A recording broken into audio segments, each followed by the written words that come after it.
And gentlemen, we are officially live for episode 10. We are going strong. I want to say welcome to everyone that's chiming in tonight. It is me, it is I Swift, and I'm representing the HBCU's Matter shirt. And for tonight, I'm not drinking water. I'm drinking Remy Martin Tercet because I got my boy Ose on here and I want to drink some good cognac. Already. This your boy T. Just like usual.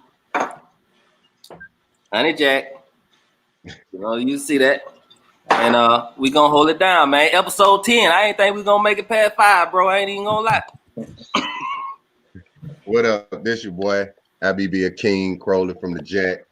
Gotta represent 2 times, you know what I'm saying? We buying 2 bottles over here. We pouring up twice, you know what I'm saying, for the struggle. Hey, keep it moving.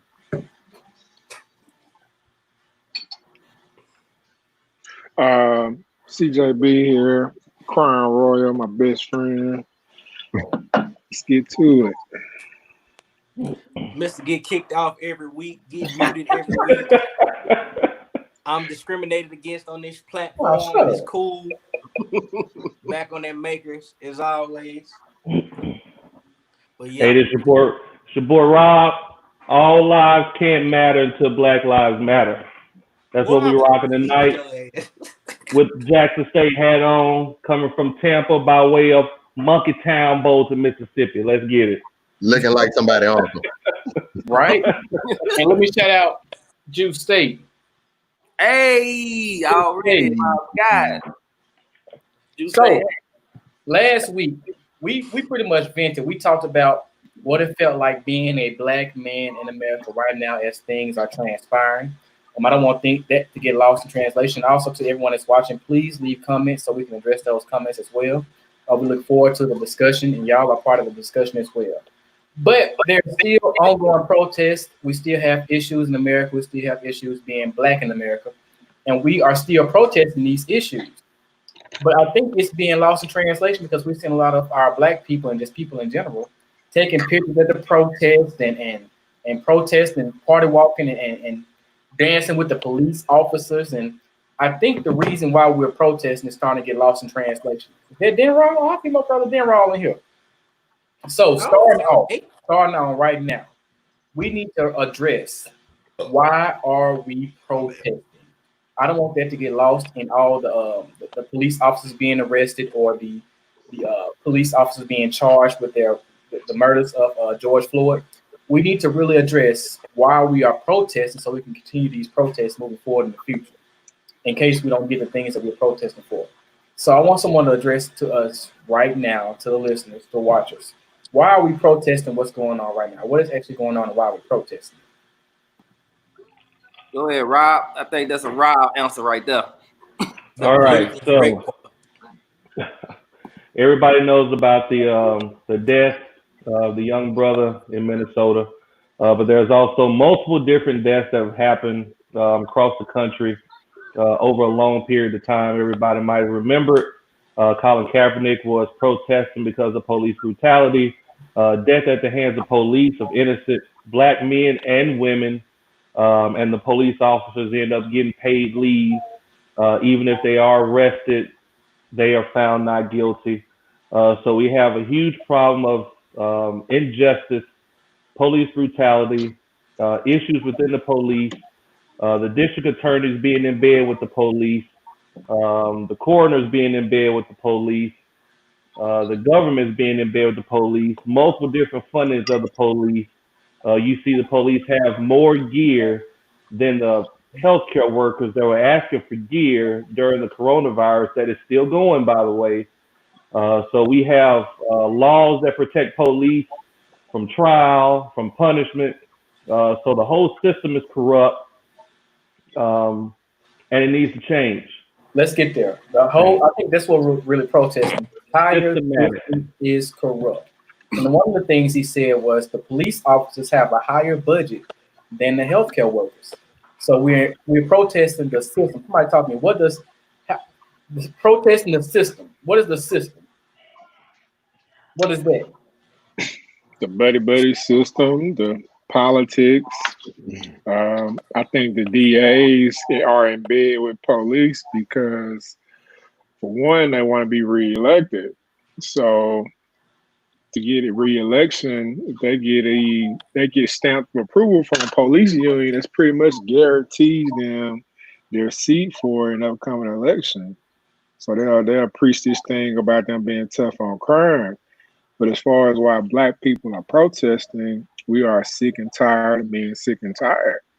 Like, it's pretty much rinse, wash, and repeat. You know, police kill a black guy, a black woman who was unarmed. It takes about a month or so before they're arrested. They go to trial. Either their case is going to get dismissed, or it has to be really, really bad for them to get a conviction. Then while all this is going on, you have the media that do whatever they can to violate the character of the person that died. So it's like, you know, people are fed up. It's like, you know, and on top of that, people been staying at home because of the pandemic. And on top of that, people are not working, so they don't have any money. So it's just a lot of frustration stacked on top of one another. So people are tired. So as far as why people are protesting, I do believe that you're going to have agitators and instigators, because everybody's not going out there protesting, trying to loot a store or burn down a building or something. You're always going to have bad apples. Well, I'm not going to say bad apples, people that's with the shit. So it's like, the thing what's so crazy about it, the people who doing the looting and the stealing is mostly white people, but you know, they'll get lumped in with black people. Right. Like, it was a clip, man. This white woman was in a store. She was taking her time. She had clothes, a bag was full of clothes, and she had a bag on her shoulders. Then you had the media saying that this white woman was an employee. Okay, that was some of the most racist shit ever. But it's like, it's like, you know, the deck stacked against us, and you know, people are tired. So when people are get tired, when they feel like they don't have nothing to lose, when they feel like it's a lost cause, that's how they're going to react. That's how we're going to react. And it's like, I hate when people say rioting doesn't solve anything. Rioting solves a lot. Protesting solves a lot. It has to be calculated and it has to be planned accordingly, but it still can get results. And speaking of, if I remember correctly, with the protests, I think it's California. One of the mayors has made the statement that he's going to cut back on the funding for one of the police departments. I can't remember what's the specific case. It was LAPD. He said he's gonna fund the police budget by $150 million, right, and reinvest it somewhere else. Yeah, but still, like $150 million is a substantial blow to the budget. Like that's your cushion. It matters not because of that law Bill Clinton put into order back in the early 90s that helped militarize the police. That don't mean shit. You still gotta have the funding to do it, though. See, Jackson ain't. I bet you Jackson ain't got no riot gear like that. One thing Jackson don't have weapons like that. No reason why, if Jackson don't have it, guess why? Because it's predominantly. Because they can't afford it. No, it's predominantly. They can't afford it. No, they cannot afford. They cannot afford it. Trust me. What's the police? I'm gonna step in here because I think it's a combination of both. It is predominantly black. The mayor runs everything, and then you have black people that's running office. Plus, you just don't have a tax base there to afford the things that other cities can afford. No, the tax base is there. It's just getting siphoned into their pockets. No, that's not the case. That's what it is. Mississippi is the most blue state in America. So moving on, how you feel about this? Have you seen the videos of the protesters dancing with the police officers? That's 120% bullshit. It's all a publicity stunt. I don't believe that. I don't think that armed forces, as far as the National Guard, the Army, Navy, Air Force, I don't believe that they are as racist as the police, but there are probably races that are involved in there because, you know what I'm saying, that's just my personal opinion. I got people in my family that have fought in wars, have joined the armed services. To me, shit, that's a black man has no place in a white man's army, point blank, period. I'm just gonna keep it a buck. So Because why are we there's no protesting point in right now? fight. There's no point in fighting for a country that don't give a fuck about you. Okay, so why are we protesting right now? What's the reason we're protesting right now? I agree with CJB when he says it's a combination of things. Nobody's working. You have 40 million people unemployed.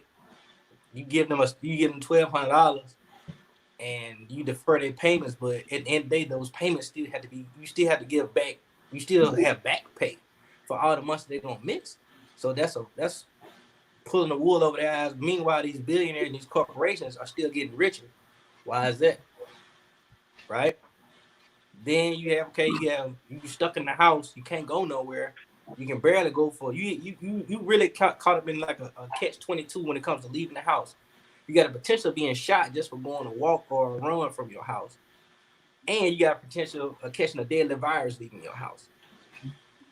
So, as a black male, right, it's already a lot of stress on you.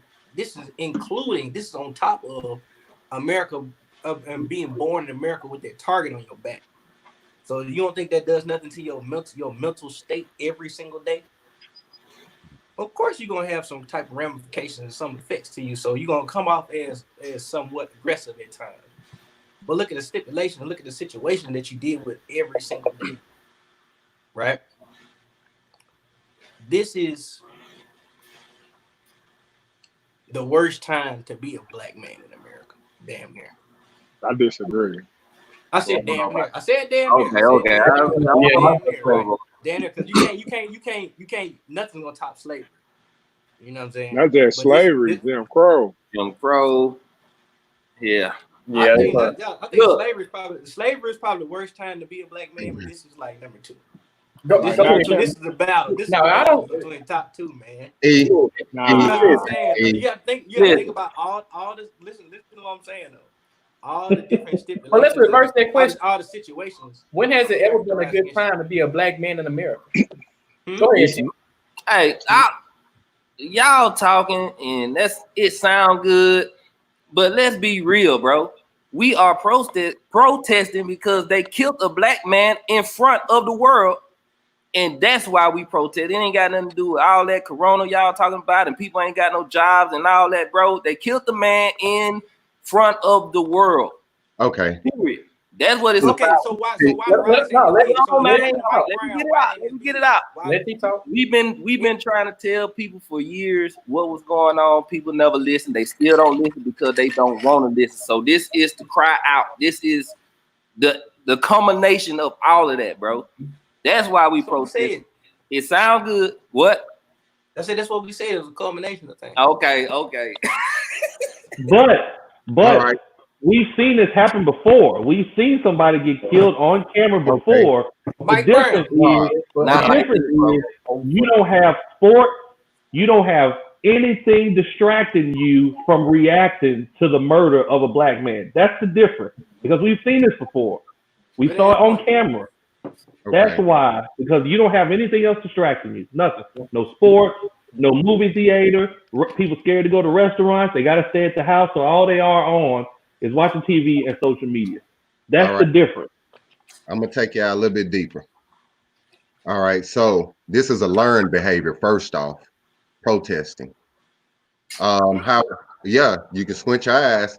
What did America do? What they do? They break away from Great Britain, right? They protested. They ran over here. Then they rioted by taking this land or looting this land. So this was a learned behavior over time that we saw them do. As they came, they took us away, they enslaved us. We watched them go to war with each other, civil war, all of that. This is a learned behavior. And then on top of the trauma, which making us slaves, which us seeing this death on the daily from them killing our ancestors, from just the daily of trauma living. And that's passed along to us down the line as your great grandmother tell, your great grandfather tell, your great auntie, your great uncle. We hear all these stories, a combination, and then our parents live some of it, and then we turn around and live it, not on that level, but through the systematic level of things. And so now, as you guys said, it is televised. it is really televised with nothing to filter it now. So the protest is really from learned behavior, trauma, and now all of that coming into one of backs against the wall, and we're about to explode because we've done everything that we possibly could do, from silent protesting to sit-in to marching to blocking to boycotting. You name it, we've done it. We ran away from our masters. We've tried to create own businesses, and they came and they bombed it, and they did all of that. What else do you? We created leaders. Leaders have stepped up, and they assassinated leaders. So what else? So now the back is against the wall, and now yes, the riot and the looting is coming, and because what else do you do to catch somebody's attention? This is the war cry, because after war cry comes war, and if you don't hear the war cry, the war is coming, and that's just being honest. So don't try to silence the war cry, because it's only gonna get louder, and it's gonna explode like a volcano when pressure either bust pipes or make diamonds. In either America, you either gonna make a diamond out of us black folks and allow us to create our own diamond ourselves and shine like the diamonds that we are, or either we gonna explode and blow America wide open. And that's not threatening America, but it's just saying we gonna push and we gonna fight until we get what's rightfully ours, which is true freedom, the freedom to create, the freedom to just be us without judgment, without being stereotyped, without just being open. And I'm gonna chime in on this topic too. I usually don't chime in on topics, but this one I feel like I need to chime in. But before I do, I'm gonna go to the comments real quick. Christina asked us, where do you guys live? I'm currently in Houston, Texas. I think most of us are either in Houston, Atlanta. I'm in Baltimore. Well, you ain't in no damn Baltimore. That's why you get muted now. Michael Braxton, man, this protest, man. Where's Michael Blackson on here? You can't read, boy. This protest is the okie doke. Alt-right groups and Antifa are tricking black protesters into causing damage and leaving them to take the fall. Roosevelt Hawkins, we protesting because the same thing been going on for the last 150 years. We are fighting the fight our enslaved ancestors fought and our grandparents. Roosevelt Hawkins, in 1920, 1,000 people witnessed a man being lynched. That is true. Say he coming back in a second, but anything you can do can get lost in the audience wants to bury it. So even if it wasn't looting, it would still be something people would find to try to silence us. That is absolutely true. Mm-hmm. And Christina, with the last comment, you want to know why the world is protesting? Because the younger generation, 20, 30 years old, grew up with internet, have had it. My generation, 30, 40, are tired of not doing anything about it. My parents' generation, that is fucking sick in the head. Sorry, Mama, if you're watching. Time to change. All of us need to unite and together fight. So this is my interpretation of why we are protesting. I have a question. For you. So in history, right, out of all the different cultures and races, right, everybody has been paid off some type of monetary settlement or in land, right? Why haven't they paid black people? You know the answer to that, boy. That's a good question. You already know. Right. Because slavery and black people are America's side chick that they never want to acknowledge. Until America acknowledges what they did to black people and Native Americans, that's why no one's acknowledged it yet. Native Americans got land in casinos, bro. But nobody's acknowledged it yet. Property. Yeah, their property. That's why. We don't hear from Swift, man. What you about to say? You know what? I'm gonna probably go live another time and get into it. Okay. Nah, you can say that. Let's go, Swift. Oh, fuck it. Okay. Come on, so, the inception of this country, the writing of the Constitution, is based on the writings of Hobbes and Locke and other individuals who talk about the social contract. You ever know what touched on? The social contract basically says if we are not living in a state of nature, meaning there's no laws, nothing going on, what would happen if people had no laws to abide by? We'd be out looting, we'd be out stealing, we'd be out raping, doing whatever we wanted to because we don't have anyone to hold us accountable. I mean, I'm just telling the truth. True. So we come together and say, you know what? To not have these things happen, we're going to engage in a contract with this one entity, U.S. government. And if someone breaks into my property or rapes me or something else, they will be held accountable, and the United States government will protect me because I'm a United States citizen, right? As African Americans, we have not enjoyed the rights of being an American citizen as though those white individuals in the United States. When someone breaks into our property, or someone steals our things, or someone shoots us, the police officers, whatever, they are not held accountable. As African Americans, we have held up our side of the social contract. The United States government has not. So what's the point of abiding by their laws if we don't enjoy the rights of everybody else? Yeah, that's a good Don't question. nobody want to die. I'm Nah. serious. Like, what's We the will be point? considered Swift. We will be Yeah. considered terrorists. Let's be honest. We will be put on a terrorist list, and that will be the end of that. Anybody that goes against America laws or America or anything. I don't know if I can say that, because we've had rebellions and we've had protests. That's what where happened with there Black have been Panthers. outcomes that They got benefit put on the a people that have terrorist been list. protesting. You will be labeled thugs. We've already been labeled thugs. I know. That's what I'm saying. We've been Rob, terrorists. expound on that. Tell them we will be literally labeled terrorists going against any type of constitution or. Shit, white people do it White when they people been shooting up schools. Confederate flag. That's treason. My thing is, Confederate I think flag. the black people protested and said we are not going to abide by the laws of the United States of America until the United States of America steps in. Remember, we weren't recognized as citizens until what, 1860s with the 14th Amendment? 2013. Like, come on. And we didn't get the right to vote until what? Like, we have not enjoyed the rights of being an American citizen and our white counterparts. Period. And we still don't, because when a police officer shoots us and kills us, that police officer gets off. You know why? Because we are not looked at as American citizens, and we don't enjoy those rights. That's why we protest, because we fed up. Either you give us all our rights, or we're gonna continue burning down y'all shit. Already. That's how I feel about it. I can rock with it. Yeah. Let me stop and bring in Osei. Rob, I'm gonna switch out with Osei real quick. And let's get his viewpoint. Bring in Denraw too. Yeah, man. Get Denraw on here, man. Switch these two out real quick. Denraw? Yeah, my LBZ, baby. Hell no. All the way from the Gambia. We got Denraw from the Gambia. What's up, fellas? You guys all right? I want y'all to first introduce yourself, because it's y'all first time on the show, and then get into it. Why are we protesting in 2020? What the hell is going on? All right, I'll start. I'm Osei. I'm currently in DC. Why we're protesting? Like, obviously, I think like what T said is clear as day. A man got murdered on TV. We all saw it. We're at home. We've been at home all day, so we want to take action. We're tired of this shit, right? But I think it's one piece we leave out. Like, we always think about the whole system. The system never works in our benefit. But right now, we live in an era where we have a face for the system that we all collectively have an issue with, and that's Donald Trump.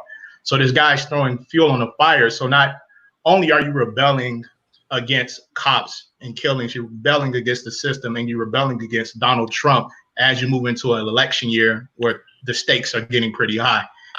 So I think that's what's really causing it. And I think the question sometimes isn't why are you protesting, because I feel like it's obvious. I feel like it's more so, why aren't you always protesting? It's not obvious, because when you think about it, we live in an era where we're very reactional, right? Right. Like, we know every day we wake up, we put our pants on, we go out in the streets, and we know we got our backs against the wall, right? So you know you're fighting for your life every day you walk out the door. So why do you always want to throw the second punch? You want to get the first punch in a fight. So I think we have to be more aggressive, more assertive, and continue not to have movements and protests outside of when an event occurs. I agree with that. So I think it's clear what happened, but I think it's more so, why do we have to see something happen and get this large reaction when that reaction should be happening just on a random day where we say, hey, we're going outside and we're going to march?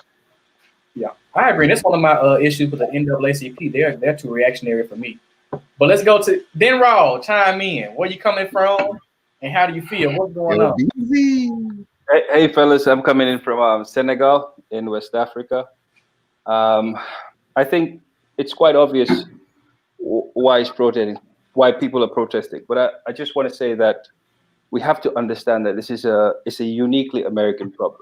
I mean, I've lived in Europe, I've lived in West Africa. I've lived in the States for 8 years, and the issue has always been there. Now, here's the thing. I mean, to this day, whenever I work with white Americans and white Europeans, because of my experience in Mississippi and in the US, whenever I come across white Americans, my guard is always up immediately. Mainly because of my experiences. To be honest with you, to this day, my closest co-workers and friends are the Europeans.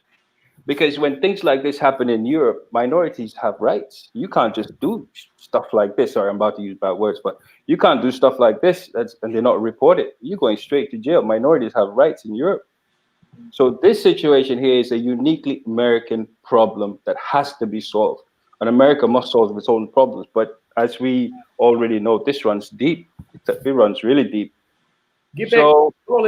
What problem are you talking about? Address that a little bit more into detail. What problem are you talking about? The issue of ethnicity, in terms of,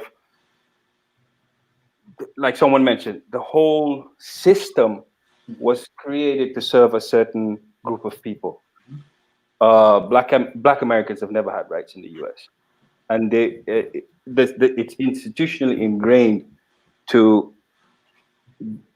downpress, if I can use that word. It's not even a word, but a certain group of people, and it will continue to be like that unless something like this happens, which is sad, but it's a situation that has to be solved because it's been there for a very long time, and unless the nation reconciles with its past. I mean, look at Nazi Germany. Hitler started the World War, but Germany has reconciled with its dark past. You can't just get up and do Nazi signs in Germany. They've healed as a nation. America has not healed as a nation.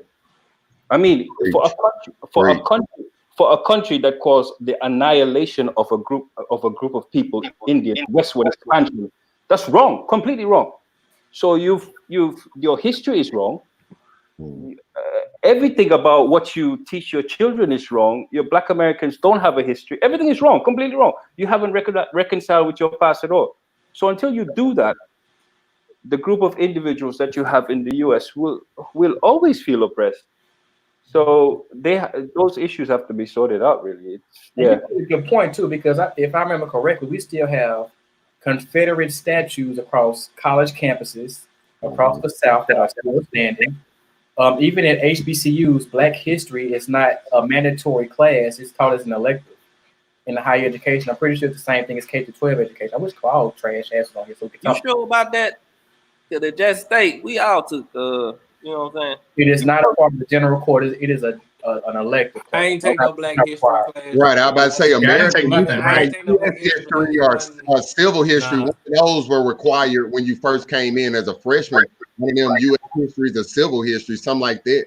Okay. Regular history, not required Black history, bro. Black history and they try to corner us out, right? They try to minimize our history for the benefit of telling their story, right?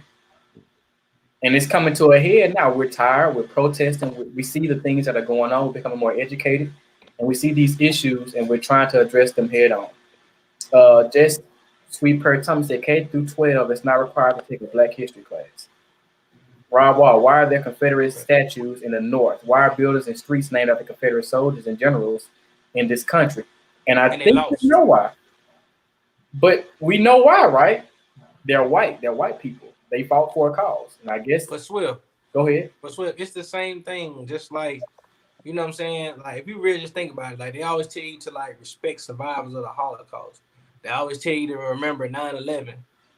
But soon when it comes to slavery, they're like, oh, yeah, it's time for us to get over it. Get over it. Right. Why? Right. And don't understand. Our history should be just as important. You know what I'm saying? When it comes to something like that, there's something that's like shaped what America is. You know what I'm saying? And I think it's all a plot. It's planned out, right? Because now you even see the minorities as far as the alternative lifestyle community is coming in, and now they're getting their rights as far as like what history should be written into. I read an article saying like New Jersey was going to be like the first state to teach alternative lifestyle history. and whatnot. I'm like, well, damn, definitely required of y'all curriculum. Why So not Black history? Let me switch this question around because we understand why we're protesting right now. It's because George Floyd was on camera being murdered. Why should we be protesting? What kind of question is that, nigga? Why should we? Why should we be protesting? Right? Why should we be protesting? I mean, let's not minimize it to just George Floyd. Why should we be protesting? Why should we be Honestly, protesting? Well, we done answered that for 30 minutes, boy. wait. For one, Whose man's is this? let me. I get what you guys saying. Who man's is this? True, but let's be honest. You said, yeah, George, Mr. George. If you're a black male, you saw yourself. If you've been pulled over by the police before in America, in some parts of America, you had a similar situation to that. At least a 90% chance as a black male in America. And if you don't connect with that, and for our black women who don't feel some type of way, if they're not thinking about their brothers, their fathers, their uncles, their sons, that's that connection. That's one reason if you're not truly protesting for anything else, but just feeling that emotion of that could have been me or my brother or my uncle, my dad, that one raw emotion right there. Two, you constantly keep hearing about it every 3 months, 6 months, 5 months, every week or so that we are being murdered and it's being pushed under the rug, or it's a slap on the wrist, or either we quickly protest and then it's over with.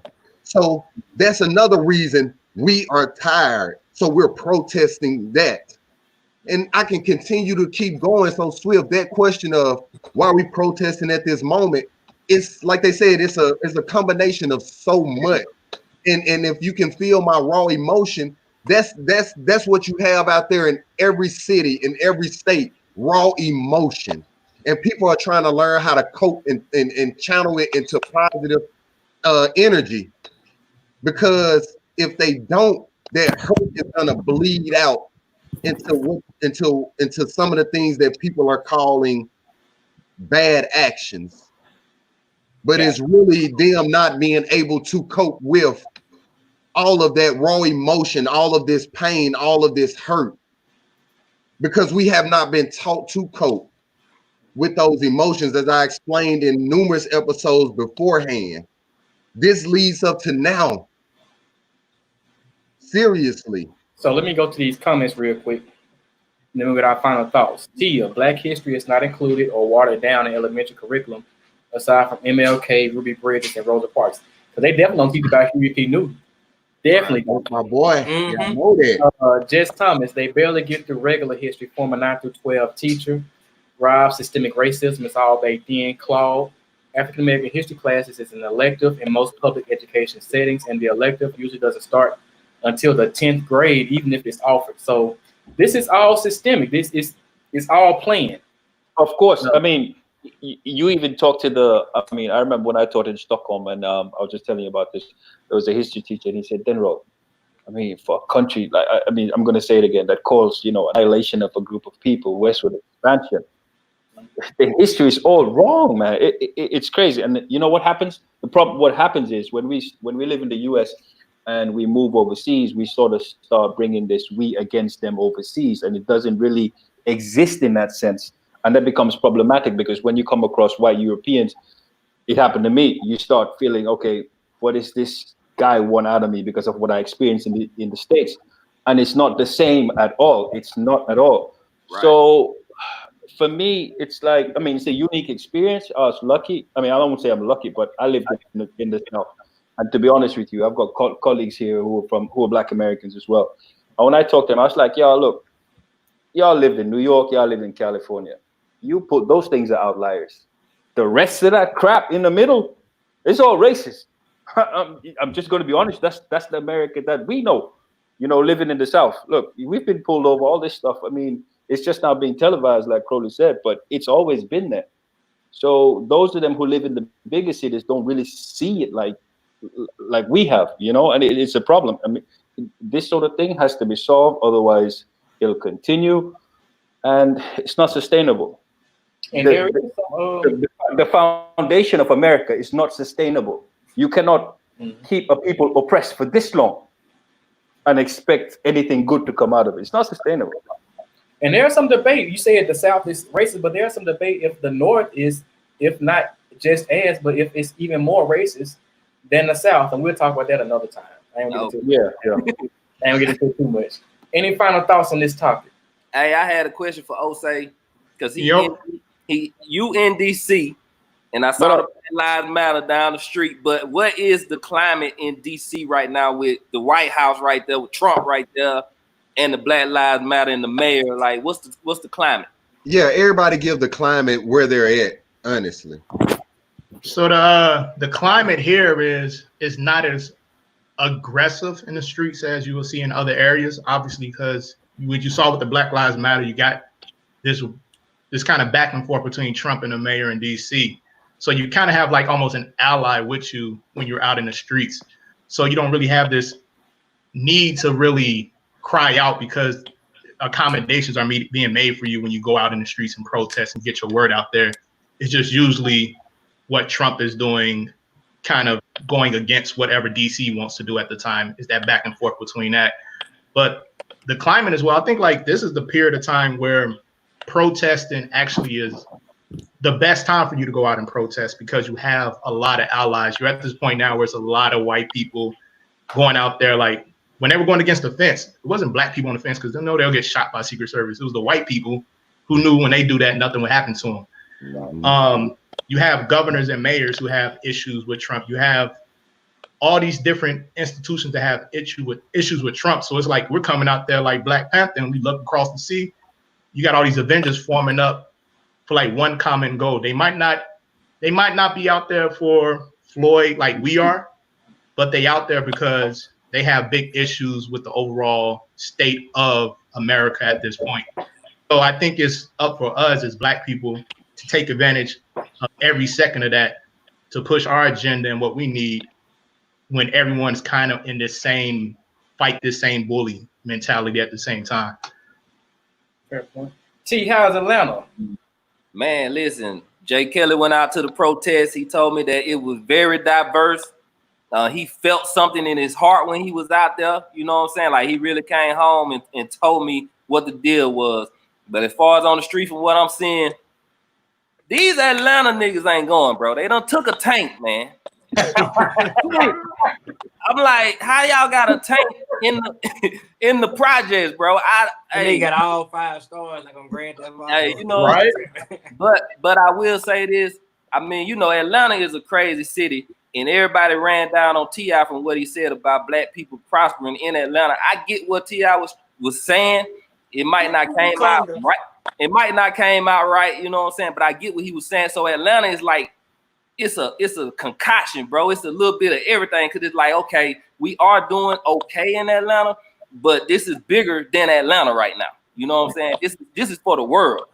So we just can't even stick to Atlanta and worry about Atlanta, you know? But them dog, hey, they out there, bro. For real. T, you went. Do you want to give your location? Because you said you was in Shit, I don't give a fuck, nigga. I've been in BR. Baton Rouge. How was it in Baton Rouge? 6 years. Yeah, I've been out here almost 6 years. Yeah. How is it right now? I mean, shit. The other day, goddamn it, when I seen it was like, they shut down Segan. What is it like? Today, Friday. It's been like Tuesday, Wednesday. I ain't gonna lie, I was like, shit, y'all niggas look close to the crib. Hold up. You know what I'm saying? I was like, shit, no, y'all niggas tripping. But it was just like, you know, like one little altercation that had happened over there. But I mean, they know not to fuck with Baton Rouge, bro. Like, you know what I'm saying? They come to like a certain part in Baton Rouge. They don't take that shit they don't come on their bullshit going out to Scotlandville, you know what I'm saying? Because they already know how they is out there in Scotlandville. Scotlandville is basically Jackson. Jackson and Florida Boulevard is basically Jackson. Sherwood is basically Jackson. You know what I'm saying? It's more pocketed like that, but it's also more white than East Baton Rouge Parish. You know what I'm saying? So I mean, like, you know what I'm saying? They do it in pockets and everything. They've been shutting down. Like I think I seen a video the other day how they was outside the Chick-fil-A on Segan talking about like we don't support racist bitches. Like it's 1,000 people out there outside there. This midday. This ain't at nighttime. This is midday. Wow. a daily operation. So don't pull up the Chick-fil-A. Then they shut down. I think they shut down the Target. But I think that was Target's decision based on, like, you know what I'm saying, they say they're gonna stay in the solidarity with George Floyd and his family. They're gonna shut it down for a little while. I hope them people still getting paid and not on leave. You know what I'm saying? For the most part, that's all I know as far as like what's been happening close to me. But I know they ain't trying to take it up north or nothing like that. They ain't trying to take it past I 110 like that. Like talking about nah. Gotcha. Bro, what it's like in Jackson? Honestly, Jackson is simmering from what I'm kind of peeping from the scene. You have a lot of people that cases right now. Tomorrow will kind of be the tail all. We've kind of had what I would call pop-up protests throughout the weeks. But tomorrow we will meet at the governor's mansion. Only thing that kind of has me on edge, the governor made a tweet about lending the state troopers out as a helping hand.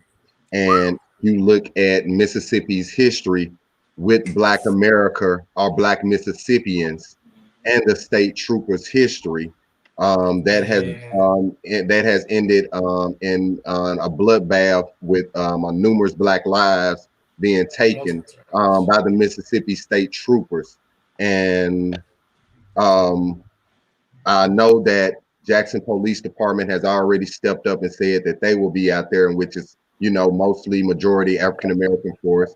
Likewise with the sheriff department. So I feel that that is enough law enforcement and the state troopers, for my personal opinion, because I know my history and I am a true Jacksonian who kind of refused to leave because I'm going to fight to make Jackson better and Mississippi better. But with that being said, I definitely don't think we need the state troopers there, because we will protest, we will have anger in our voice. You might feel our aggression, but outside of that, we won't have any violence. Definitely, we will monitor those who will try to start it. And I know I definitely will, being a son of Jackson. So we're going to make sure that the climate stay as peaceful as possible. Definitely, hopefully law enforcement allow us to protest in peace, and we will go from there, but we'll see how things go tomorrow. And Mississippi is like what I consider Alabama, Louisiana, kind of like the powder kegs, because so much has happened in those states. And so I think a lot of people will be watching to see what happens, what happened in Mississippi and, Alabama and Louisiana as time passes with this situation. Okay. Denver, I know you're across the water in West Africa, I think. Any boiling over from what's going on now? Is that affecting where you are currently? Yeah, in Dakar here, there was a protest at the U.S. Embassy. Some folks were out there, but there was a bigger one actually in Gambia, which is not too far from here. Mainly because I don't know if it's flown under the radar in the States, but there was a Gambian boy who was gunned down in Georgia not too long ago by the police. So yeah, that's been a big issue as well. So they're protesting his murder plus George Floyd. So it's Okay. And George Floyd is originally from Houston. So Houston has been protesting, but it hasn't been as violent. There was a protest, I think, either Tuesday or Wednesday with Trader Truth and Bun B. I think 60,000 came out. There hasn't been too much violence or issues with the protests here in Houston. I don't know about the climate as far as white people and black people. As far as when I go out, it's pretty friendly. But Houston is a very diverse city, so I don't really see the issues that you may see in other cities. But it's been interesting. But I'm gonna transition to the next topic. We're not gonna spend too much time on this topic, but I do want to touch on it because I've been seeing it as an issue on social media, and it's something we talked about. Are business owners capitalizing on the protest? And if so, how are they? And is it right or wrong? So I saw one social media post about this business owner in Atlanta who claimed that her store was looted and broken into, but come to find out, I think she set everything up. I don't know how true that is, but have y'all heard of any instances where business owners are benefiting off of what's going on right now? And I'm gonna bring in Rob and CJ together everybody to talk to. Have y'all heard anything about what's going on currently? Let's talk about it. I Man, mean, didn't no girl from motherfucking what's that shit? NutriBurst do some dumb shit too like that. He did. We're gonna talk about that next though. We're gonna talk about that right now. Oh, okay. So I can't talk about that one. yeah, man. You know, these business owners, they definitely riding the fence. You know what I'm saying? I want to shout out the NFL. They done made a statement, but really did all that backdoor stuff. You know what I'm saying? Let's just get right That's to it. backpedaling, bro. You know what I'm saying? Like, I appreciate it though, because we do need these donations. We do need this money. We need all of that. We need this awareness. But it's a shame that you're doing it for the look. You know what I'm saying? Most of these businesses are doing it for the look. They doing it for promotion. They doing it because I just want to know, is that really how you feel in your heart? Is that really what you are as a company? That's You know, That's team. 100% bullshit. Because Uber had hella reports about racism, all types of shit. They ain't never fired no motherfucking drivers. They don't never do nothing about sexual assault when them niggas be assaulting women and shit in the car. Then all of a sudden they want to post they about the Black Lives Matter movement. Nope, that's 100% bullshit. Okay. Get the fuck out of here. I ain't trying to hear that shit. Before you go, Carl, let me make a quick statement. Ben and Jerry's made the best statement I have seen from any company. They real. Period. been down though. Period. I agree. And that's what I was about to say. But let me get to this, Will. So we gotta truly ask ourselves, not what company or who's making statements now, who's all of a sudden running out now to say, hey, you guys, look at me. You know what I'm saying? We gotta truly ask ourselves, who really been riding with us? Who really been with us, as we would say, who been down with us like Flow Fat Ties? Like, seriously, you got to go back in like history. Let's dig up and really find out who been riding with us. And those who have, It ain't been Look, you ain't even got to go back in history. Like, you ain't even gonna do that. Like, it's cover your asshole, because all you got to do is just go on their website and look at their leadership and see how many black people run that company. Right, but okay, that's what I'm saying. That's what I'm getting to. So it's not so much as we already know. That's what I'm getting to. We know as a people already who been riding with us. You know that. Stop fooling yourself. Mm-hmm. Like, on the real, stop fooling yourself.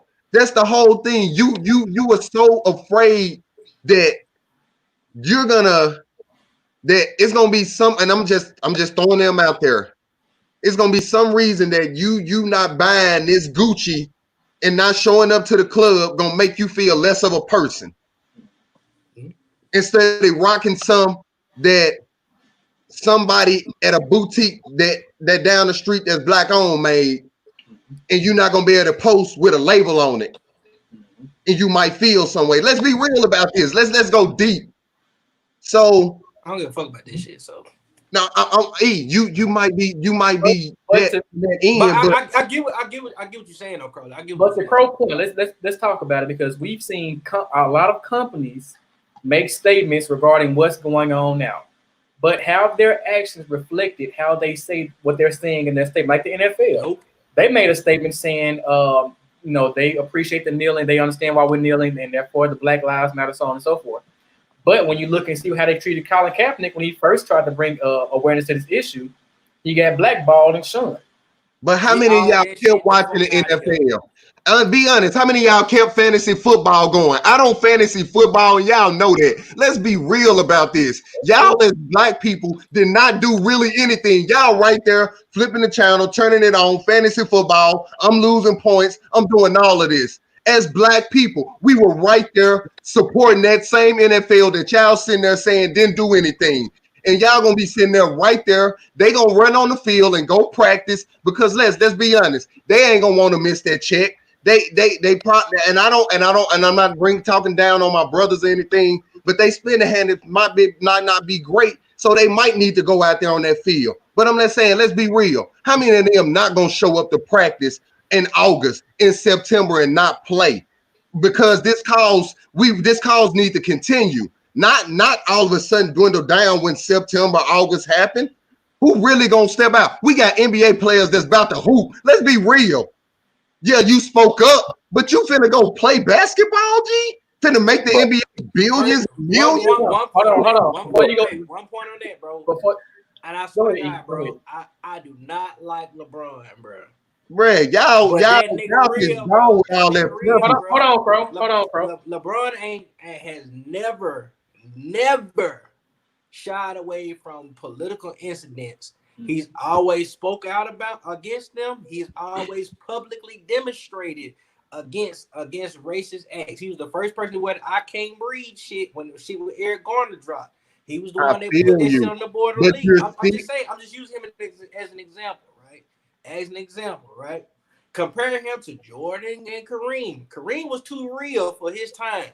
I give him that. Perfectly fine. Right? When they asked Jordan about political shit, guess what? He bitched up. Fuck him. Muhammad Ali was also too real. Right? He put his career, his life, his way of life on the line. I can respect that, and that's why I can respect LeBron, even though I don't like him as a player because of what he did to my Pistons. But that's another story. But I'm just saying, like he is most people look up to sports figures and entertainers as a role model. And as far as when it comes to LeBron is the cream of the crop. He's keeping it real. He's being down. He's speaking out against racism. Before you can't knock him for that. Can I just chime in once? Let me get Denral and Osei because we need to switch all that for Robin. Because I think people taking what I said wrong about them walking off the field and stuff. You know, I'm not saying not catch their check or nothing like that. I know that's your job, but you are multimillionaires. We everyday people, we can't walk off our jobs. You know what I'm saying? We got to keep grinding. But y'all can make some sacrifices because y'all are on a high level platform than we are. And sometimes just speaking out ain't going to work. Y'all got to use people to take care of too, bro. Okay, so let's switch it up. Denral and then Osei will switch all that. Go ahead, Denral. Crowley, I think you've hit the nail on the head with the bigger problem. And I think that's more of an American problem in the sense that people still see themselves as individuals. They do not recognize the power of a collective. Thank you. So we can't really blame them because they're only seeing themselves as individuals. So once you understand the power of a collective, which is going to take some time, then they would understand that most of these organizations, especially the NFL, the way they've been organized is to benefit. It's been organized in a way to benefit the owners only. There's no way. If you ask me, I'm a big soccer fan. There's no way a player like LeBron playing in the NBA should be salary capped.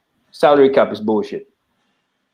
If you understand that whole structure is there just to enrich the owners, then if LeBron was a soccer player, he'll be a billionaire. So there's no way, once you understand the whole structure behind it, then you understand that, look, it's not in their interest to help these guys out. This whole structure is just there to enrich the owners. So, they have to understand their power as a collective. LeBron can't beat Cristiano Ronaldo, bro.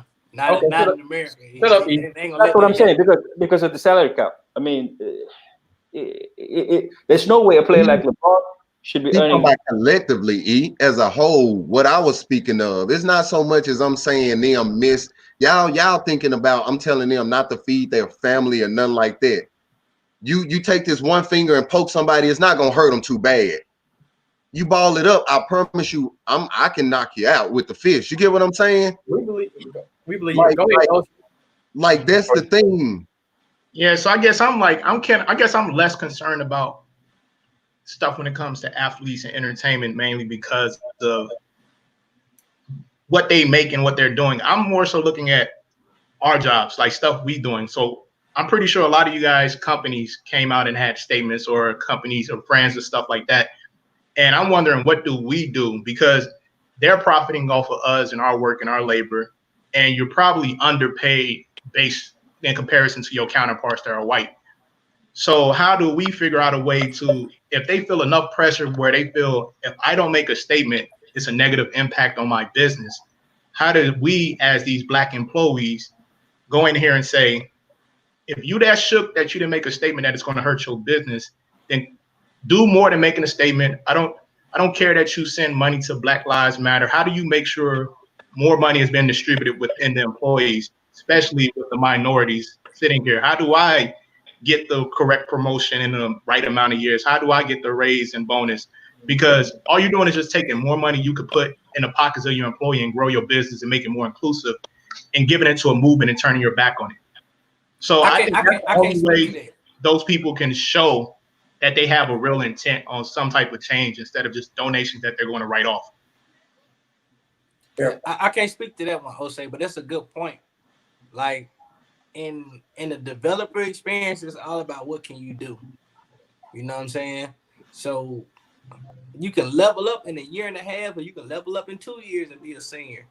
It all just depends, you know what I'm saying? So you think it's in your field is equal is equally yoked if you're black, you're not at a disadvantage? My experience is different from my necessarily my field. I can't say from the companies that I've worked with, I know how to level up. But say for instance, somebody that works here like a Google, a Microsoft, or Facebook, right? They might experience more of a challenge in that area, but I haven't been in big tech yet. Okay, so we gonna also you got a final point before I switch out to Rob. Nah, get Rob in here. I want to hear this. All right, go ahead, CJB. What you got to say on this topic? I'll keep that same energy.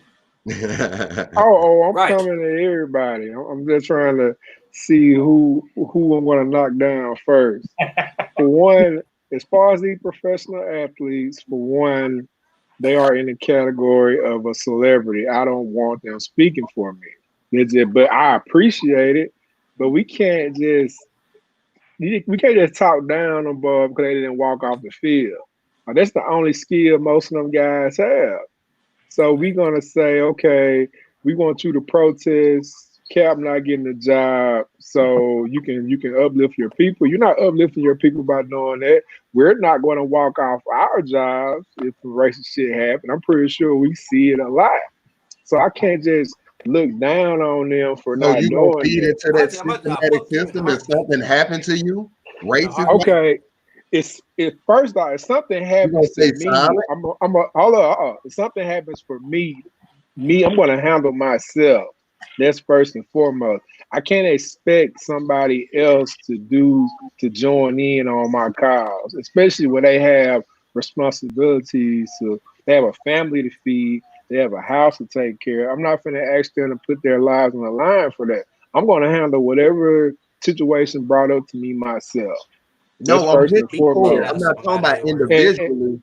You said, okay, if somebody came to you on the job racist wise, I get what you're saying. So are you going to handle yourself like that? But I'm saying collectively, we're talking about as black people right now, not individually as black men, as black people. What are we doing?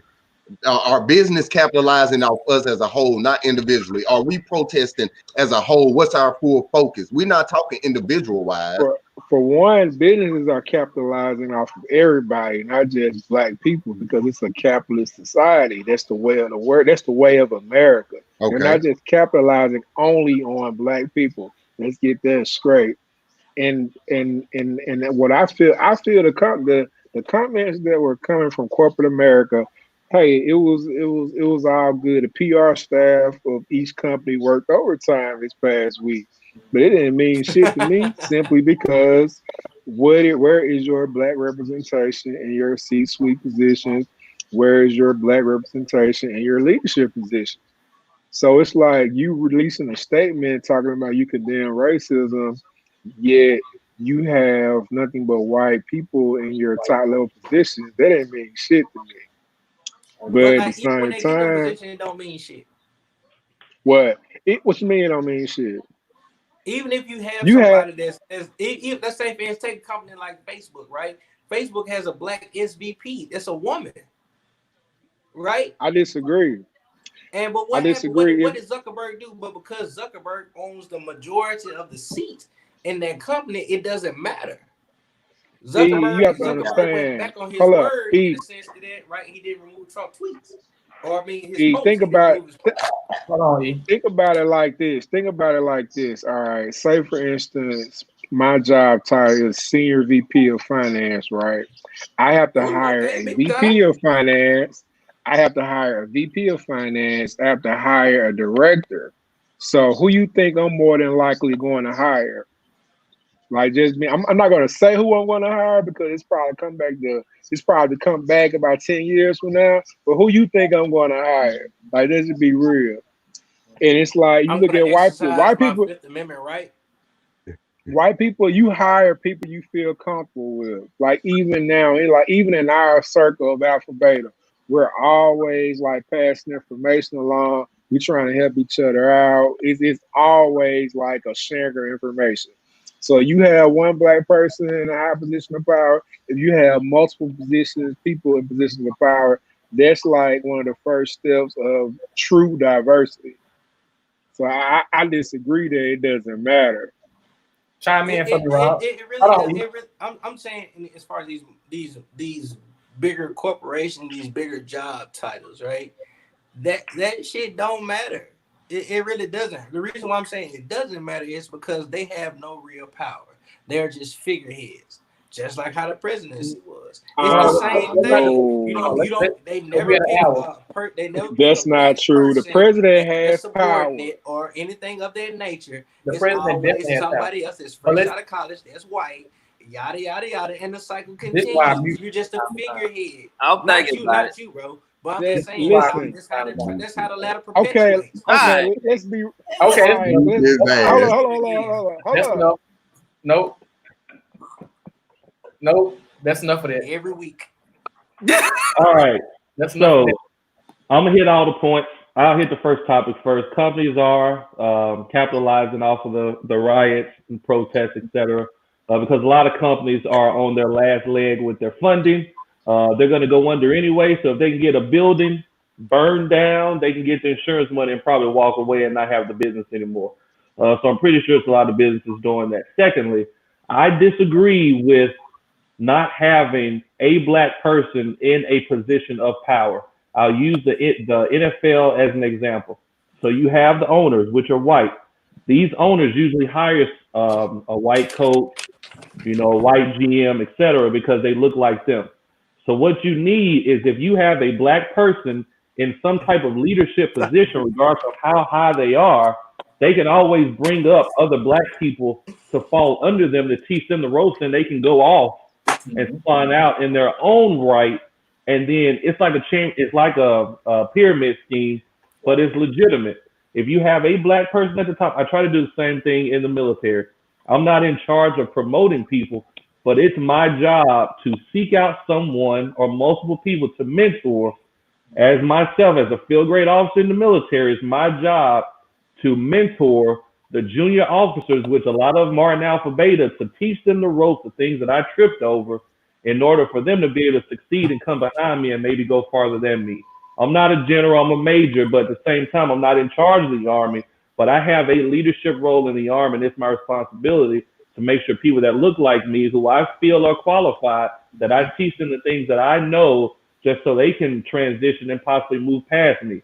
And it's all about making the road harder or the road easier for someone coming behind me because I didn't have anyone to do it for me. That's the whole purpose. So you may not be in charge of the whole thing. You may not be in charge of running it, but you will have some type of leadership position where you can bring someone up under you, train them up, and then they can take the baton and go on. And you know what? I'm gonna make this statement real quick and we'll transition to the next one. Cole made a good point about we still playing fantasy football even though Colin Kaepernick was blackballed. And I think that a few stars in the NFL made a statement about Black Lives Matter in the NFL statement. Drew Brees. What if every black NFL star said, "I'm not going to play football until Colin Kaepernick is hired"? What do you think would happen? All the ass would get fired. It has to be more. It has to be all of them. It can't just be the star. No, that's my statement. Because that's my question. If every black NFL star said, "I'm not going to step on the field," Thank you. Colin Kaepernick is until Tom Brady say that shit, it ain't happening. Trust me. Tom Brady can say that. Tom Brady can say that shit is not gonna happen. Bro, I really think Listen. if Tom Brady made a statement 4 years ago, bro, it would have been different, man. Facts. Nah, bro. Thank you. For I real. disagree. Yeah. Tom Brady a Yeah. great quarterback, but he ain't running shit. Listen to me, you guys. They gave y'all the fact. They gave y'all the facts. The NFL is 70% black. Yeah. You take away that full 70%. What do you have? You go play football with that. Niggas. Which is very true. Niggas. But you have a bill. Listen, you have $1 billion business that cannot move now. You have taken the motor out this vehicle. You have taken the wheels away. You have taken the transmission away. You have a shell, a vehicle that cannot move at all. You got a Ferrari in your driveway. That's all fine and dandy. But let's transition. These players have people that they support. Now, and that might be their only skill. What are they going to do? The thing is, one more thing. The thing is, it's not up to black people to teach white people how to treat us, bro. Thank you. They gotta teach themselves. That's why I said if Tom Brady would say something 4 years ago, it would be different, man. It's not up to us. This is their problem. We always kumbaya. We the chosen people, you know what I'm saying? We are church going people. We humble, we loving. They not like that. It's up to them to correct this issue, bro. It's not up to us to be screaming at them folks all the time. Man, look, they killing us. Please help us. Please help us. Please. No, bro. We need people like Tom Brady to step up and say, for a final point. We for one, black people are too forgiving, but that's another topic. Yeah, we'll talk about that later. We are too forgiving. But that's another topic. We'll say that for another day. All right. As far as about the one more thing, as far as about the NFL, people like I'm gonna use the bus boycotts for example. When Rosa Parks got kicked out the bus and went to jail or whatever, black people boycotted that bus for over a year, I think, if I'm not mistaken. So do you really believe in this day and age it's gonna be a lot of black people that's gonna boycott for that long of a time? But it's not gonna happen. But you gotta have and that's the thing about it. We as black people have lost patience in the long game. We want everything so fast sometimes because this system has been in place so long. We gonna have to literally be ready for the fight, and we got it built in us. Hell, we've been fighting for literally. So let's play the long game on the financial side of things, hurting them economically wise. Like seriously, we got so many holidays coming up that we love to celebrate. Like seriously, hit them in their pockets where it really do count. But no, let's be real. Half of y'all black people are gonna go run and go endorse and go spend all this cash on all these name brands, on all of them. It's in the black man to shine, man. Hey, that's just what it is. Pepsi said it a long time ago. But no, my shining is shine with who make our stuff.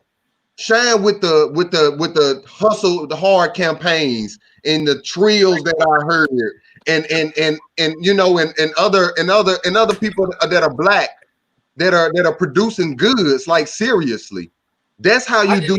You take that away. Just because you make a T-shirt, don't mean it's worth $65. Wait. I'm with you. Wait. Okay. Stop it. Wait. Nike, everybody, but I'm just keeping it above. Shout out to our campaign. We are reasonable. Hey, no shot at Hustle Hard campaign. You hear from me. Back to what I was saying. My bad. Hey, no, what I'm trying to. Hey, for real. And for our black people, since you brought that up, when other black people shop with you, let's be reasonable about those prices. Now, I ain't say cut yourself short, but if you know that material you making these goods with are not quality material and it's gonna fade after 2 to 3 washes, you need to have that marked as is pricing wise. If you know, I agree. I think black people learn the business more. Let's stop it right here because I feel this. Let me say this last thing. I'm muting everybody. Let me say this last thing. We really talking Make, about the show, Crowley, make 'cause I bragging that shit about off. black businesses hot again. We always complain about black businesses. We Thank need to make bragging about black businesses great again. So we talk about all the black businesses that are bad. Talk about all the black businesses that are good. That's all I got to say. Okay. That's real, Rob. Transition. Real We talk. talked about NFL. We talked about Drew Brees and the statement he made. We ain't talking about Drew We ain't Brees talking yet. about Drew Brees and that statement. We just talking about NFL in general. Y'all Saints Well, we fans. like to talk about it now. We brought it up. We brought about his You brought it up. comment. We talked about LeBron James.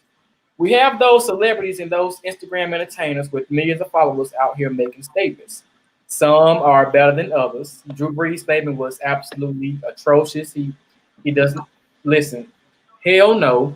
And then you had Desi to come out and post a picture on Twitter, and he lost 500,000 followers in like 20 minutes. So we have these Instagram entertainers, we have these celebrities, these influencers who really we watch day in and day out. But are they really attentive to the needs of the people that they entertain and the people No. that posted them up and No. put them in the position they are currently in today? Let's talk about that. And we can No. start with Drew Brees coming if y'all want to. His statement. It's up to y'all. I'm gonna get on Drew Brees, MAGA Drew, all lives matter Drew later.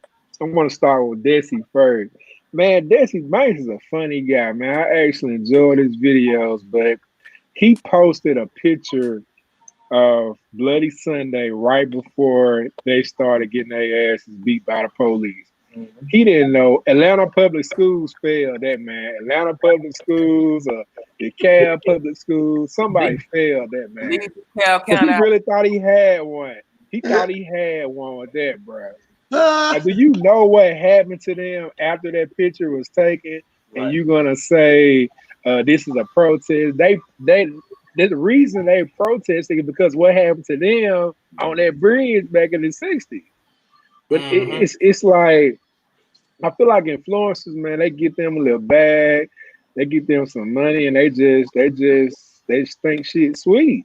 Like, they don't believe the hype. They get them probably about a couple of 80 grand in the bank or so, and they just feel like you can't tell them shit. And it's But that's unfortunate, the you know. problem. That's the problem. That is right. That right. Yeah. There is the problem. And We I don't really exalt. follow, not Go us. ahead. I don't really follow old girl B Simone, but it's like she make a video off of, you know what I'm saying, sexual shit, then she gonna play that Christian card when it come to protesting. I'm She even like, said she come got on, big man. titties. Before y'all continue, I just want to address Devin coming real quick because we did not let Drew Brees make it. The Black Saints fans that I know and that I follow, Nah. first of all, we've known that he's been trash as far as political and social issues way back when, so we did not let him make it. Continue. Go ahead, E or T. I know y'all ready to chime in. I'm just saying. Go ahead. E. Go ahead. We Go ahead, as T. Oh, people, man. we exalt people as voices for just because of the amount of followers they got. And to me, that's some bullshit. Why is like King Batch or King Bach or whatever put out the most cringeworthy video I've ever seen in my life talking about Black Lives Matter? You can tell he shot that shit about 4 or 5 times. Misspell people's like that, names, right? man. I like Crack it. too, man. I hate to see That's that, what man. I like it. That's why I pledge the Kanye, not Sigma, bro. But I'm just saying, like him, B Simone, a bird, you know what I'm saying? Straight up.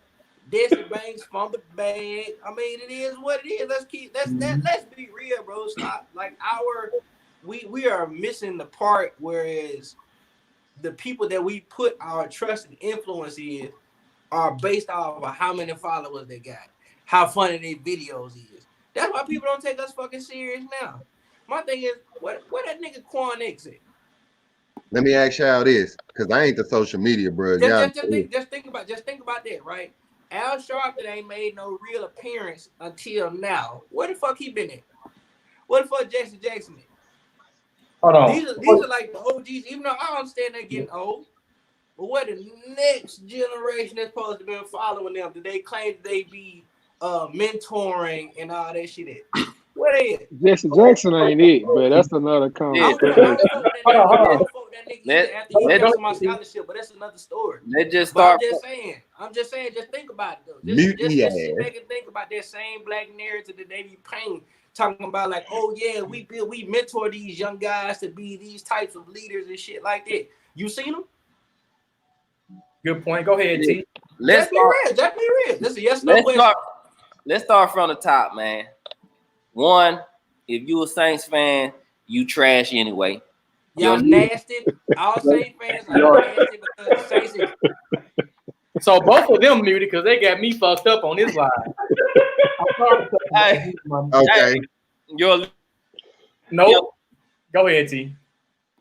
Go ahead. All right, listen, babe.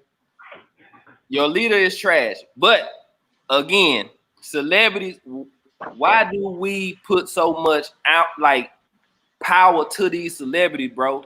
Just because I'm a rapper don't mean that I am a political master or leader. You know what I'm saying? Like, why do we always heave all this? They say heavy is the whatever, the crown, the head, the crown, all that good stuff. But at the same time, bro, I'm a rapper from the streets. I ain't graduate. I don't know nothing about this shit. Why y'all looking to me to be a leader?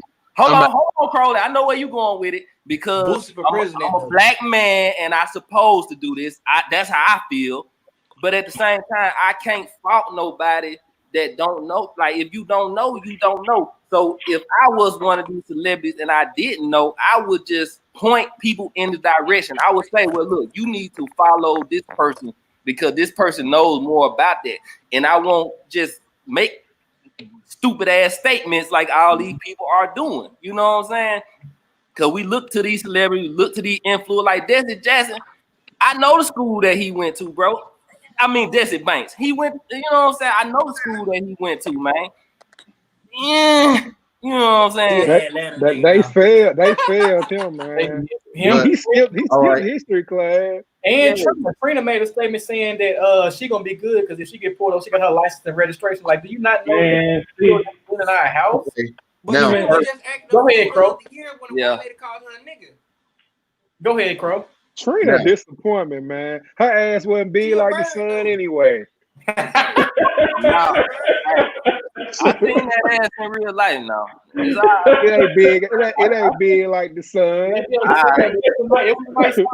Go ahead, bro. All right. Now I'm gonna come at y'all with this. So the reason why y'all put them on pedestals, y'all like everything that they say on Instagram.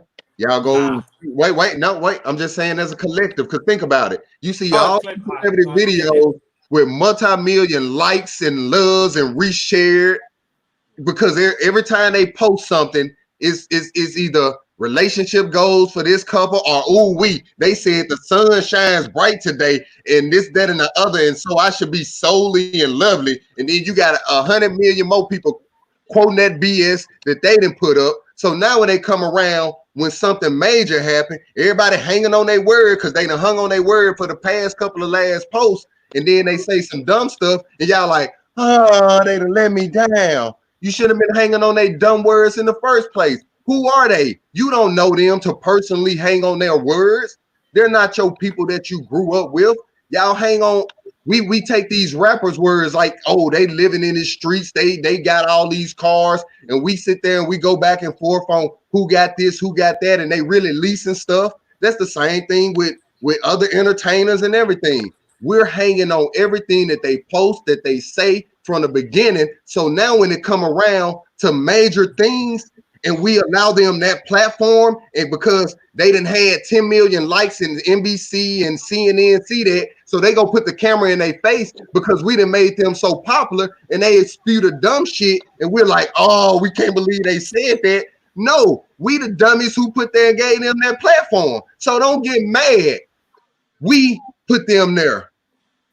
So y'all take away the likes and y'all take away retweeting all that dumb shit that they post and hanging on all their words, then that takes away their platform. No, there's a difference between comedic relief and like believing in what somebody says. You can go down to your local grocery store, your local pit stop, whatever you want to call the gas station where the niggas be at. It's always out there. It's always somebody over there by the dumpster, sitting by the dumpster, smoking a square. They can tell you about something that they used to do. that might be a life lesson to you on the cool, but at the same time, it's still bullshit. They can tell you about what they used to. That's what I say. There's a common Personally, Go ahead, Rob. Go ahead, there are Rob. celebrities you don't know. Go ahead, There's Rob. a common denominator in all these celebrities and their statements. I would call them stupid, but it's something that I said last week. Black people have to get away from respectability politics, man. That is the common denominator in every single one of these so-called social media influencers, whatever. That's the common denominator. People don't want to ruffle the feathers of the ones they believe are going to get upset and make them lose their bag. That's the issue. And so all these people, you know, I've seen people on social media, man, for the past 2 freaking weeks talking about the rioters, you know, talking about this, talking about that, not understanding the basis or the background as to why they're doing it. All they're looking at is the surface. And so you got B. Simone, you got Desi, you know, they're trying to say stuff to blend into what the white people are saying. White people find any issue to take away from what the actual point is. And so everybody's focusing on the freaking rioting. They're focusing on the fight. They're focusing on the burning cars. Nobody's talking about the white dude getting out of his car with a freaking bow and arrow shooting at a black dude. Nobody's talking about the police shooting rubber bullets and hitting people in the head and knocking chunks of their freaking head off. Nobody's talking about that stuff. And so all these people are being respectable. That's the issue. We have to be comfortable in saying uncomfortable stuff. I am in an environment where I'm the only pepper stain in the whole room. I am very comfortable making stuff uncomfortable. And so all black people have to be comfortable in saying the uncomfortable things, whether they lose some followers or some money or whatever. That's the common denominator. Black people have been so conditioned to be respectable that they have lost themselves of what they truly feel is happening to people that look just like them. Like, that's the issue. Like, the thing that Desi posted, yeah, it was lacking some historical knowledge, but the reason why he posted it is because it was a meme that was posted a million freaking times by white people saying, you shouldn't be rioting, you shouldn't be doing this, this is a protest. But they showed Reverend Dr. Martin Luther King in this picture talking about this is a protest, and he was killed. They killed him. So why would you even be using that to try to beat down the people who are rioting and protesting? That's my issue. And that's the issue a lot of black people got to get away from, is this respectability politics BS, man. We have to get away from it. Stop trying to please the masses and say what you feel. Maybe that was what he felt. That's cool. But there's no way that I can look at my people that look like me, black men and black women being killed, shot, knocked over by the police, and then say, yeah, this is a riot and this is a protest. That's the dumbest thing to me. It doesn't make any sense. They aren't one and the same, but each one of them has their facet in this whole movement. Riots have their area, protests have their area, actual lawmaking has this area, but they all build on one another. But to downplay something that someone else is doing is only feeding into the people who don't want them doing it anyway. And that's what this whole thing is. That's the whole common denominator in these people posting this stupid crap. It's all smoke, man. It's all smoke. Nothing you ever do would be right. You know what I'm saying? It's smoke, man. If you silent protest is a problem. If you respectively protest is a problem. If you burn down, it's a problem. It don't matter. Can't nobody tell you how to protest, man. You know what I'm saying? Now, I don't agree with the looting and stuff, but at the same time, like I told y'all last week, everything plays a position. You know what I'm saying? Yeah, man. It's smoke, man. Before I don't give a. These are $1 billion companies that are being looted, and I'm pretty sure everything in their store is insured. I don't care about them people looting. And people say they burn down their own neighborhood. They ain't no Target, ain't in no black person neighborhood. It's the one in Jackson. They trying to leave and go to Madison. Okay, so let me hear from you, Osei. What you got to say? Yeah, so like I'm with Rob on this, but I also like in the question when it comes to celebrities and Instagram people being out of touch. Yeah, they out of touch because the everyday impact of the shit we see on TV don't impact them. It don't affect them. They live in their own world. They live in their own communities. They live with white people, and they engage in a circle that does not impact them on a day-to-day where they can really feel the hurt that the everyday person feels. So when you're trying to make a comment on something and it's not genuine, it's the same thing when you say the company coming out and making statements. It's the same thing when you see these people and these celebrities trying to make a statement. You're trying to make something that's not truly sincere, that don't come from your experience or what you know. And you're fumbling the bag doing that. But also the other part is we, the audience, kind of like T said, are putting expectations on people that we shouldn't at all. Like the term Instagram famous is a wild term. Influencer is a silly ass term. It's like a smack in the face. Like, don't look at me and say you're an influencer. You don't influence shit I do in my life. So we have these weird expectations. It's kind of like, want me to tell you why they say they're influencer? Look how many followers they have. Look how many people go back and retweet their stuff. Look how many people go back and do those challenges that they create. I'm sorry, some of them, y'all know I don't do social media, but some of them have the right to say they're influencers when you got 10 million people going back to redo their challenges or doing whatever it is. And then, well, if you're an influencer because you influence some hair products or some shit, right? Or tummy tea, whatever you fuck you be selling, right? But if you influence that, does that give you a need or a right or concern to speak up on something else? It's kind of like if you really want to take it all back, it goes back to the whole Jordan thing. He said, I play basketball, I'm not speaking on this stuff. Now, if you had somebody, so that's the same thing we're saying. Back then we accepted it. You had some comments, but they like, hey, he ain't speaking. Okay, whatever. Now we come to him and say, LeBron, you better say something. You better say something right now. You're done. Now, LeBron wasn't the person he was and wasn't really in tune, and he spoke out. It's Counsel LeBron. Counsel LeBron, because he's not educated, he doesn't know how to speak and say those things, and it doesn't affect him. And the craziest thing is not only we going at black people to do this, we're going at these white celebrities and really expecting them to talk when they're like, why do you even care what they say? Like, why do you care what this white man has to say about anything in this manner? And so when you ask that question, you're putting yourself in a position where you're going to hear something that you do not like. Even if they say something that sounds good to them, it's going to come off very insincere. It's going to come off wrong. Going to misspeak. But that's why I keep saying we need to speak up. You've not heard me say at all that I, you know what I'm saying, won't per se a white person to speak up for me. Not at all. I'm constantly I'm charging us to do stuff.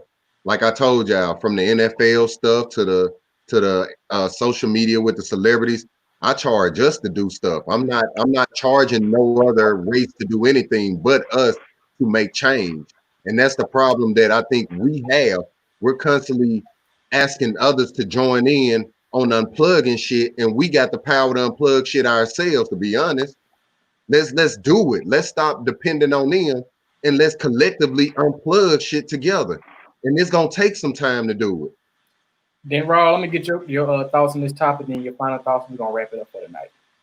I mean, for me, how I just can't comprehend how people can listen to influencers anyway. It's either you're educated or you're not. So I really don't get it. But it goes back to a lack of education, really. I mean, you think about it. If someone could, Donald Trump, get up on stage and say you can inject disinfectant into your skin to protect you from COVID. And people do it. And people did it.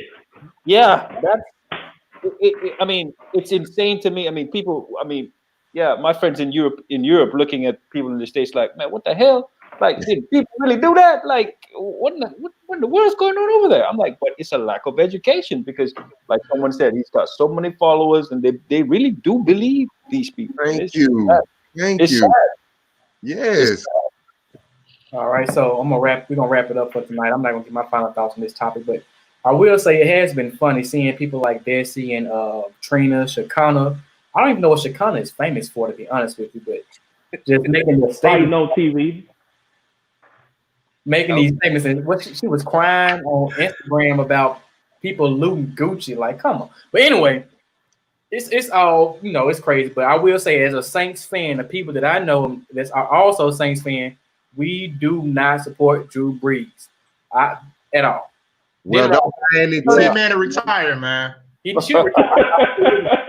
Then roll say final thoughts. Don't buy no tickets until you retire. How about that then? And shut up, Crowley. Then roll. I mean, for me, it's been wonderful, guys. It's almost 3 a.m. over here. I just, I've enjoyed the scene today, and I just, really appreciate this. It's been on my mind because when I read, I had to come in because yesterday I was just watching the guys. I don't know. He's an NFL player. His response to Drew Brees, and I cried. I called my people. I said, "Look, we need to talk because this here it's not done for this motherfucker to be saying." I mean, it doesn't make any sense. After all that's happened, you get up and say something ignorant like that. So it's been wonderful. I needed this. So I really appreciate it. When I say I appreciate you, LB, for being up at 3 a.m. in the morning over there across the water, coming to shed some light, giving us an international view on things. Definitely, you all continue to push the issues for us over there, and we'll continue to fight on this end, definitely. And I just want to put it out there in the world, my boy is an 8 club stand up. That's what we represent. What? Don't hate. All right, T, go ahead. Yeah, I mean, like I said, I think that I hate the Saints, bro. I really hate the Saints. But I always used to say that I like Drew Brees. But that really hurt me with Drew Brees, bro. I ain't even gonna lie, bro. Like I expect you cheer for the Broncos, boy. but I expect more. Say that one more time. The Broncos. I expected more from Drew Brees, bro, for real though.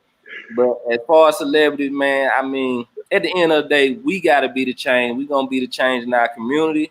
We're gonna be the change to our family, man. We can't depend on these people.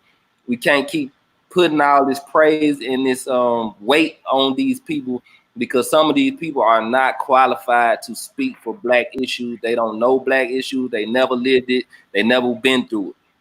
And I forgot our first topic as far as why we protesting. We are protesting because they killed George Floyd on camera. And this has been going on for far too long. And every time we say something, they always have a deflection. Well, what did he do before that? What happened? Was he on drugs? Was he doing this? Why didn't he just comply? It's always some kind of excuse because nobody wants to deal with the real situation and the real topic. That's just like when they asked Drew Brees about it, he wanted to deflect. That's all they ever do is deflect instead of taking it head on. So we as a people, we gotta fix ourselves and we gotta hold it down for ourselves because at the end of the day, people will hijack this moment in time. Amen. Politicians will hijack this moment in time. Amen.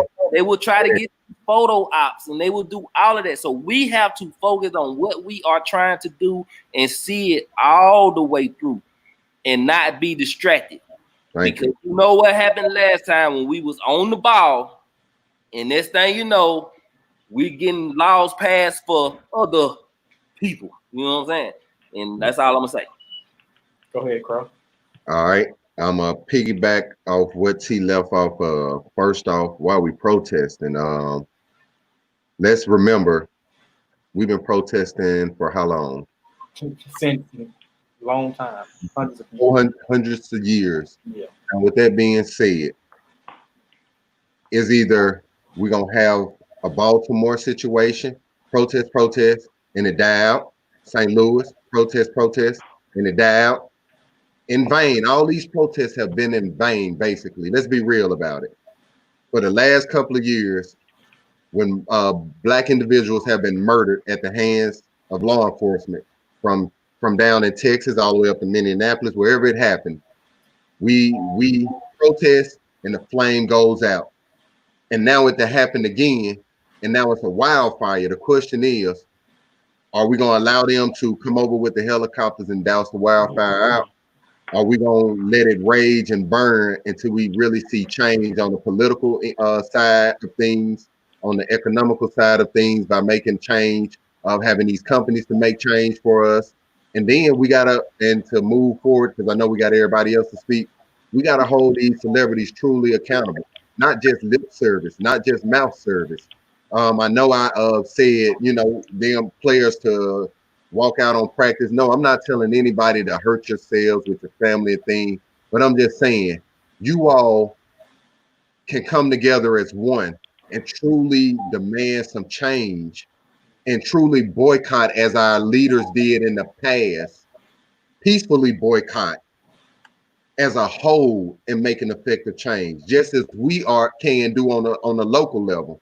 So I'm just saying we got to hold each other accountable, just as we hold celebrities accountable, and everybody just need to be collective. Have one. We know our main goal is to basically get that creative freedom to do our own, to not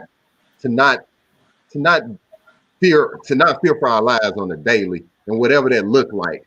So let's just keep that at the forefront and keep pushing forward.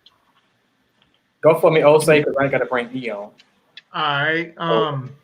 Guess my final thoughts is just in terms of however you protest, however you feel, however you demonstrate your thoughts on this, do it your way. You don't have to be, everybody doesn't have to be in the streets, everybody doesn't have to be turning up. You might just want to post a black box on Tuesday. Whatever you feel to do, don't feel no pressure to do anything outside of what works for you. Also, in terms of accountability, like Crowley said, not only hold the celebrities accountable, but hold these black organizations and leaders accountable. Every time I'm looking, I'm seeing a lot of money going to Black Lives Matter movement. So we need to get, so what is the strategy? What are they doing? What are the plans with this money? Because and can it be laid out for us? Because even people with the best intentions still mismanage funds when you don't know what you're going to do with them. So make sure that's completely happening. Like, I think that's going to get lost in the mix of everything. Good point, man. Good point. Yeah, like let's make sure we're on top of that. Good point. Yeah, finance guy.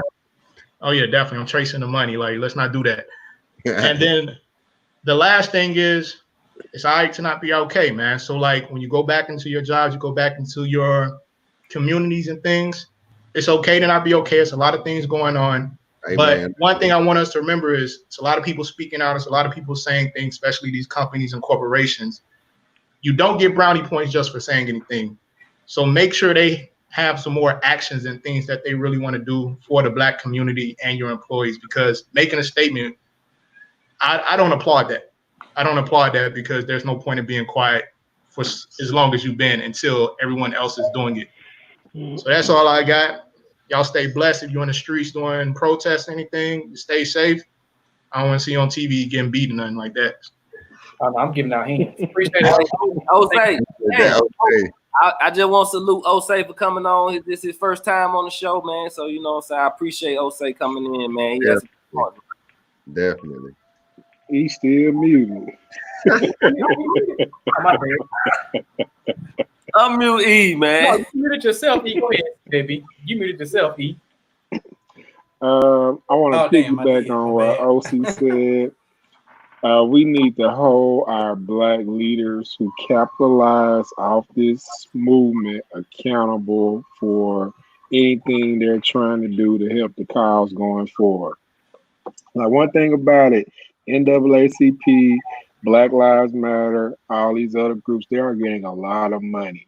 And let's just be real, the reason why you don't see young Black leaders because they get the bag and they carry on, they're going about their business.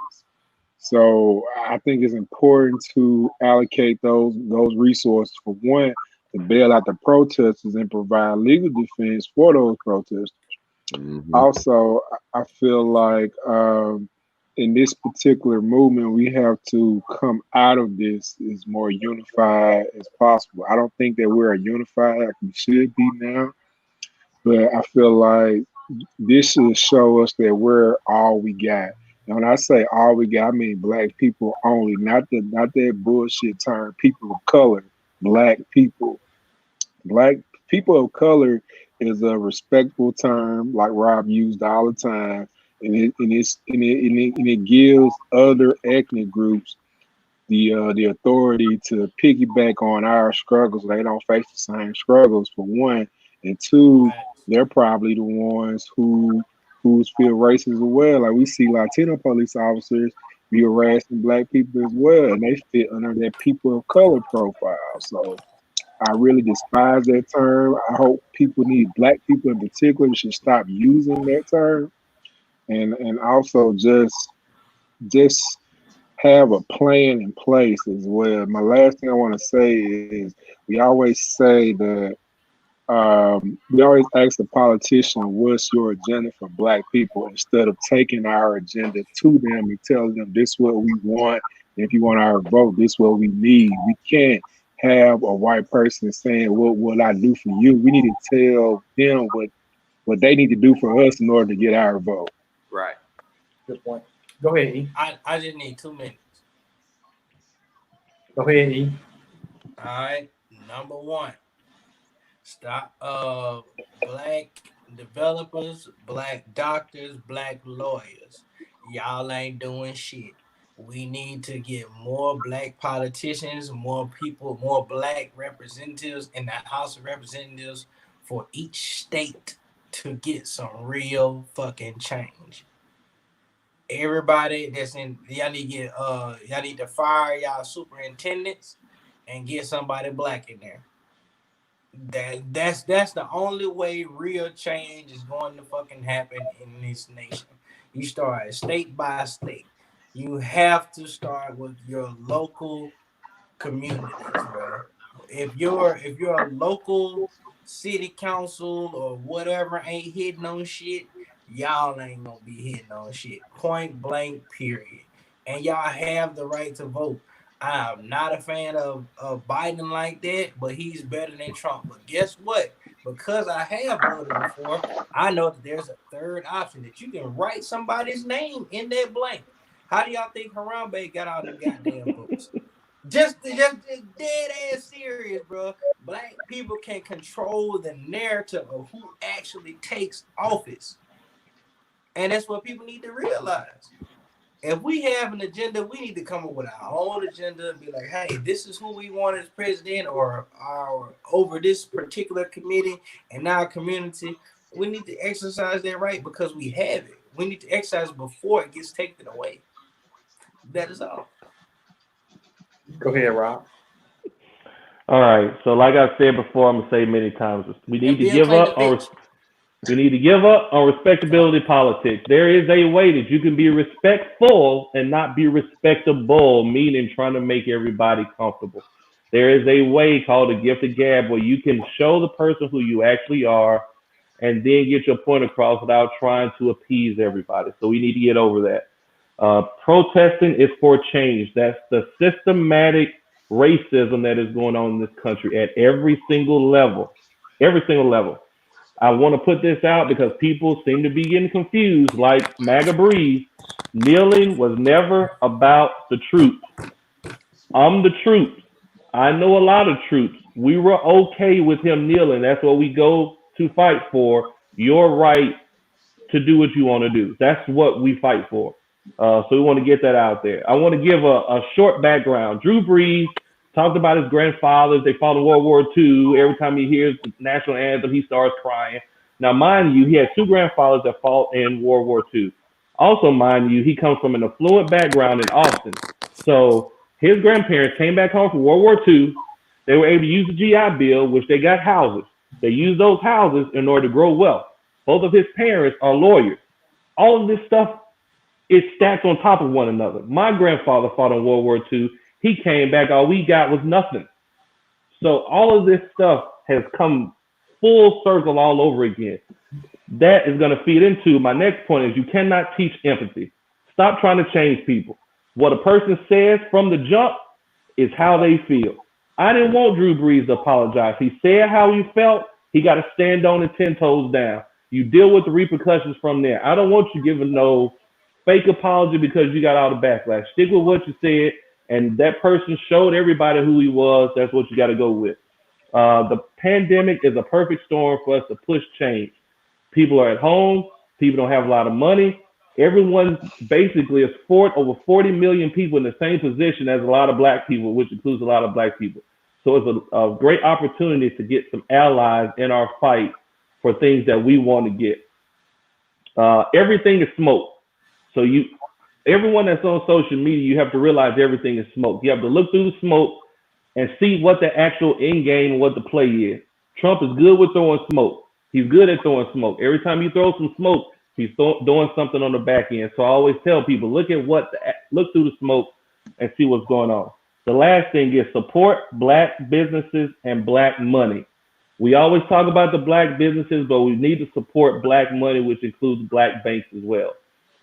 And also make sure that you start talking about the good Black businesses and talk less about the bad Black businesses. I'm a big stickler on that. And don't let the noise confuse you. There's a whole bunch of stuff going on right now. You got videos all over the place. You don't know what time the videos are shot, etc. Don't let the noise confuse you. Stick to what our goal is, which is ending systematic racism in America, and then you'll be good to go. That's all I got. And to build on Rob's point, systemic racism in America. The reason why we're protesting is because we have not enjoyed the rights of being American citizens as our white counterparts. We were made American citizens in 1868 with the 14th Amendment. We have not enjoyed those rights. The United States has not benefited us in the way that it has benefited white people. And at every level, not just policies and politics. If you look at the media, if a Black person commits a crime, you see their mugshot. If a white person goes out and shoot up a church, you see them in their family pictures. They're trying to socialize us to think a certain way when it comes to Black people and white people. We as Black people need to get in these positions of power so we can start influencing change at every level. The second point, we got to stop looking to these celebrities regarding movement and how we want us to receive what we need to receive. Drew Brees, horrible. Bessie Banks, horrible. Trina, so on and so forth. These celebrities have the bad celebrities are receiving more press than the ones that have spoken out on behalf of the Black people that actually makes sense. We need to stop supporting these celebrities that do not have our best interest in mind, not only when shit goes bad, but when shit is good as well. If they hadn't put their best foot forward when it comes to Black people and our rights and what we endure in this country, we don't need to support them. Point blank period. They go for celebrities, businesses, athletes, so on and so forth. It's time for Black people to come together. Period. Point blank. It's been time, but it's definitely time now. And that's the last thing I have to say. I want to say thank everyone for tuning in tonight. Hopefully we have a better week next week as things transition to getting these policies and procedures passed.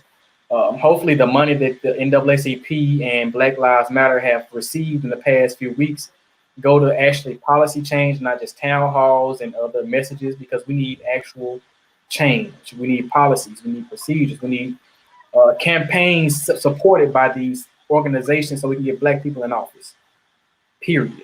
And that's all I have to say. We will be back next week and we'll see how things go. Thank you all for taking the time out. I mean, I hope next week be a little lighter, but you know, if we gotta keep on pushing, we just gotta keep on pushing. Hey, y'all be safe out there in whatever way y'all choose to protest. Definitely, y'all just continue to read up, research, and shoot, Black Power, baby. And please share our videos, because after the fact, we get a whole bunch of views throughout the week. So please share throughout the week. It's not about who watches live, it's who watches throughout the week. So please. And go by all the good brothers out there. Alpha Beta, we see you, we appreciate you, and we love you. Y'all be safe. Already. To our allies